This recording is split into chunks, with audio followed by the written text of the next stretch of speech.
Olá! O mundo inteiro fala e diz que se preocupa com o aquecimento global e com a necessidade de mudar de rumos para alcançar um desenvolvimento sustentável. Mas aí vem a oportunidade do encontro mundial para acertar como fazer, tal como ocorreu no final de 2009 em Copenhague, e nada de acordo. O mesmo já tinha acontecido com o Protocolo de Quioto, que previa medidas para a redução de carbono na atmosfera, mas que não contou com o apoio de países importantes, como os Estados Unidos, por exemplo. Como então sair do impasse? O que cada país pode fazer? O Brasil, durante a reunião de Copenhague, prometeu reduzir as queimadas. No início de 2010, criou um Centro de Ciência e Tecnologia do Bioetanol, em busca de aprimorar um caminho de energia menos poluente. Mas, ao mesmo tempo, estimula a ideia de tirar petróleo do pré-sal. Para que possamos entender melhor as razões do desentendimento mundial e saber como a ciência pode ser utilizada cada vez mais para ajudar a combater o aquecimento global, tratamos de convidar especialistas que acompanharam de perto e que vivem, digamos assim, no calor dos acontecimentos. Marcos Silveira Buchried é o diretor científico do Centro de Ciência e Tecnologia do Bioetanol. Formado em Ciências Biológicas, é professor da USP e tem doutorado e pós-doutorado no exterior. Coordena também o Instituto Nacional de Bioetanol, que congrega 29 laboratórios em 6 estados e é um dos pesquisadores indicados pelo Ministério da Ciência e Tecnologia para o painel intergovernamental sobre mudanças climáticas. Marina Freitas Gonçalves de Araújo Grossi é economista e preside o Conselho Empresarial Brasileiro para o Desenvolvimento Sustentável, o CEBEDS, uma coalizão empresarial responsável por 40% do produto interno bruto do país. Marina também representou o governo nas negociações do Protocolo de Quioto e foi coordenadora do Fórum Brasileiro de Mudanças Climáticas. Carolina Burle Schmidt, do B, possui doutorado em planejamento energético, com área de concentração em planejamento ambiental. Atualmente é coordenadora do projeto Economia da Mudança do Clima no Brasil e pesquisadora do Centro Clima, lá da COP da UFRJ. Também esteve na delegação brasileira da reunião de Copenhague. Sérgio Besserman Viana, professor do Departamento de Economia da Pontifícia Universidade Católica do Rio de Janeiro, a PUC do Rio, e ex-presidente do IBGE, o Instituto Brasileiro de Geografia e Estatística, é membro do Conselho Diretor da WWF Brasil, o Fundo Mundial para a Natureza, e trabalha no tema mudanças climáticas desde 1992, tendo sido membro da missão diplomática brasileira em 2 conferências da ONU, acompanhando de perto a reunião de Copenhague. Preside a Câmara Técnica de Desenvolvimento Sustentável e de Governança Metropolitana da cidade do Rio de Janeiro. Bem, e mais uma coisa, o nosso Sérgio Besserman é comentarista de rádio na CBN e na Globo News. Aí eu vou aproveitar que ele está acostumado com essa questão de tempo e pedir se você poderia resumir para os nossos espectadores o que é que foi Quioto e o que é que foi Copenhague em termos de importância. A reunião de Quioto foi importante para colocar a roda da história em movimento. As metas eram pequenas diante do tamanho do problema. Mesmo essas metas não foram cumpridas pela maior parte dos países, mas deu impulso a mudanças tecnológicas, ao início de um comércio mundial que evitasse emissões de carbono equivalente, e gerou maior conhecimento e informação por parte da opinião pública. Já em Copenhague, não. Os líderes do mundo, e principalmente a opinião pública, estão informados de que o problema é bastante maior do que parecia anteriormente. Essa primeira década do século XXI, ao incluir o crescimento econômico e também as emissões de gigantes emergentes como China, Índia, Brasil, Rússia, México e muitos outros, modificou o cenário com que trabalhávamos anteriormente. Antigamente, ao fazer a conta, por unidade de produto que crescia, as emissões não cresciam tanto. Agora é o contrário, as emissões crescem mais do que o produto. E, ao mesmo tempo, a ciência do clima nos informou a todos de que os impactos da mudança climática são muito severos nas mais diversas frentes e o tempo é curto para evitar os piores cenários de aquecimento global.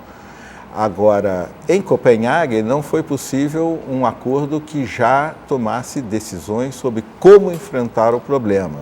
Minha visão pessoal é de que, passado algum tempo já da reunião, ela representou um marco político importante. Ninguém tinha expectativa de que ali houvesse realmente um acordo detalhado, com força de lei, porque os conflitos econômicos, políticos, geopolíticos são muito grandes. E até a reunião não havia ocorrido ainda o acerto necessário. Mas esperávamos um documento político forte. Isso não aconteceu, por várias razões que iremos conversar. Entretanto, a declaração dos chefes de Estado, que já recebeu a adesão nesses últimos meses de mais de 100 países, de que é necessário evitar um aquecimento global superior a 2 graus centígrados, que já é uma meta muito difícil de ser obtida, essa declaração, a cada semana que passa, adquire uma força política maior. Na Rio 92, na Cúpula da Terra, na Eco 92, decidiu-se não permitir um aquecimento global que ultrapassasse, vamos abreviar dessa forma, o limite do perigo e não provocasse ruptura na economia global. Agora foi definido pelos chefes de Estado, já com a adesão de 100 países, que esse limite é de 2 graus centígrados. Vamos pegar essa questão então do limite, Sérgio, eu vou passar para a Carolina aí. Disse que é meio irreversível, né? Aquela questão que o clima, mesmo que se a gente conseguisse retirar tudo quanto é carbono que a gente tem aí sobrando, mesmo assim o aquecimento ainda permaneceria. Nós estamos numa situação drástica mesmo. Nós estamos numa situação bastante complicada porque o clima demora a responder às ações humanas. Então, aquilo que fizermos hoje não terá uma repercussão imediata no clima. O que temos que fazer é agir considerando o tempo que o clima leva para reagir. E os 2 graus já estão ameaçados há algum tempo porque não conseguimos reverter essa tendência de emissão de gases de efeito estufa há mais tempo. Então, é necessário que tenhamos urgência nas medidas que se fazem necessárias para conter a emissão de gases de efeito estufa o mais rapidamente possível. Bem, eu pediria uma opinião da Marina sobre o aspecto empresarial, já que você atua lá no CBEDS. Óbvio que há uma consciência maior hoje em dia, mas há, no seu entender, uma consciência do empresariado, porque custa dinheiro preparar a indústria para poluir menos. Como é que é a visão que você tem da indústria brasileira quanto a isso? André, eu acho que aí comparando o que você falou no início sobre o protocolo de Kyoto e agora Copenhague, em dezembro do ano passado, houve uma mudança muito grande, essa mudança já vem há algum tempo, talvez 2007, um pouquinho antes, que todo mundo, existe um consenso que foi formado entre empresários, entre o governo, então existe um mesmo trilho. Eu acho que há algum tempo atrás, eu acompanho as COPs há algum tempo, a gente tinha uma certa diferença do timing. Mas eu acho que nem isso mais é uma questão que foi o preponderante em Copenhague. Então, eu acho que existe esse consenso estabelecido, existe esse senso de urgência que, infelizmente, não refletiu no acordo. Houve em Copenhague também um evento que a gente chama de Business Day, o dia que o setor privado se reúne, foram 400 membros, representantes do setor privado, 25 presidentes de grandes empresas, e o que eles reclamaram nesse dia, estava lá o secretário-geral da ONU, é que precisava de haver uma regulação, ou seja, os empresários, a gente estava falando de um compromisso futuro, de um tempo futuro para investimentos, o empresário ele não está mais gritando, isso já faz algum tempo, sobre vai para esse caminho ou para outro, mas a regulação necessária para que você possa pavimentar um caminho para os empresários planejarem 20, 30, 50 anos, porque a ONU ela é regida pelos políticos, pelos países, pelos representantes dos países, que tem um mandato de 4, por volta de 4, 5 anos.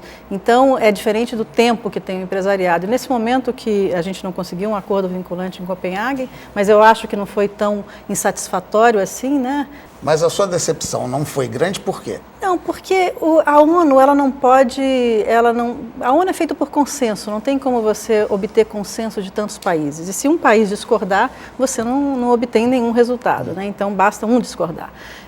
Então o dever de casa é importante. Eu acho que houveram alguns ganhos aí, o Brasil é um exemplo disso, né? Porque antes você tinha, e você tem ainda nessa representação da ONU, os países em desenvolvimento, né, e os países desenvolvidos, anexo 1 e não anexo 1. E sempre houve uma polaridade. Não, aqui quem tem que fazer é os países desenvolvidos e os países em desenvolvimento não tem que fazer nada. Então essa ruptura, né, essa quebra de paradigma e todo mundo também achar que apesar do tempo ainda... O problema é de todos. O problema é de todos, essa percepção de que o problema é de todos foi muito importante, né? Então, e foi um ganho para o Brasil isso. A gente está aí, quem acompanha isso, todos aqui que acompanham, sabem que isso era sempre um impasse, que o resultado era zero, né? Então, o Brasil caminhou nessa ruptura desse impasse aí.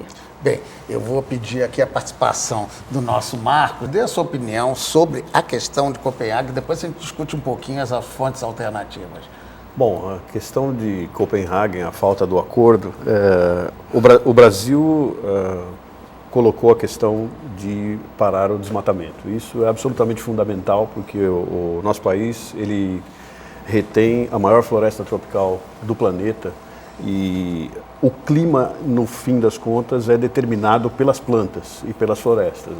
Você tem o clima, você tem os gases na atmosfera, mas a taxa fotossintética e as substâncias que são produzidas pelas plantas é o que realmente controla o clima, que faz chover em determinados lugares, etc. Então, se nós não cuidarmos desse elemento que é floresta, por um lado, nós não vamos ter ambiente para continuar vivendo.